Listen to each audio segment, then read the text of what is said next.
এই যে গোলাম ময়লা রনি এবং এই যে আব্দুল তুষার, এরা হলো পলিটিক্যাল প্রস্টিটিউট, একেবারে পলিটিক্যাল প্রস্টিটিউট এরা। বিসমিল্লাহির রহমানির রহিম। আসসালামু আলাইকুম। আমি কখনো কারো তেলবাজি করতে পারবো না, যেটা সত্যি কথা সেটা আমি বলেই যাবো ইনশাআল্লাহ। কাজের কথায় আসি। এই যে গোলাম ময়লা রনি এবং এই যে আব্দুল তুষার এবং এক পতিতা উপস্থাপিকা কি বলে সেটা আগে শুনে আসেন, বাকিটা বলছি পরে শুনেন। এরা তো এমনিতে বাগধারা বোঝে না, হাঁটুর বয়স বললে তারা খুব রেগে যায়। কিন্তু ওরা আবার এই নদী পার হয়ে কাকে বাপ ডাকে, মাঝি কি বাপ ডাকে না কি যেন একটা বলেছে মাঝি না? কোন দুলা ভাই? মানে তারা এটা দাদা বলতে পারতো, তালুই বলতে পারতো, কিন্তু দুলাভাই মানে বোনকে মাঝির কাছে বিয়ে দিবে, মানে এরকম একটা। হ্যাঁ, তো মাঝি কোন দুলা ভাই যত শুনলেন তো কি বললো? এই যে গোলাম ময়লা রনি এবং এই যে আব্দুল তুষার, এই দুইজন ব্যক্তি কিন্তু যখন বাংলাদেশে আন্দোলন শুরু হয়, জুলাই আন্দোলন, এই দুইজন মানুষ কিন্তু একবারে বরাবর ছাত্রদের বিরুদ্ধে, আন্দোলনের বিরুদ্ধে, এই দুইজন ব্যক্তি।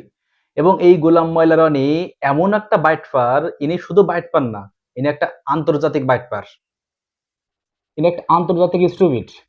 কি কারণে? ইনি একসময় কিন্তু আওয়ামী লীগ করতো, পার্লামেন্ট মেম্বারও ছিল। তারপরে যে কোনো কারণে আওয়ামী লীগ তারে ফেলাই দিল, তারপরে বিএনপিতে যোগ দিলে, বিএনপিতে যোগ দিয়ে ইলেকশন করছিল, পাস করতে পারছিল না।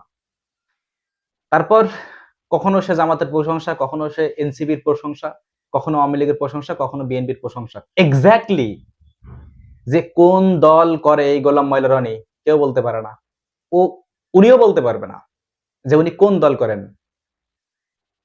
একজন ব্যক্তি,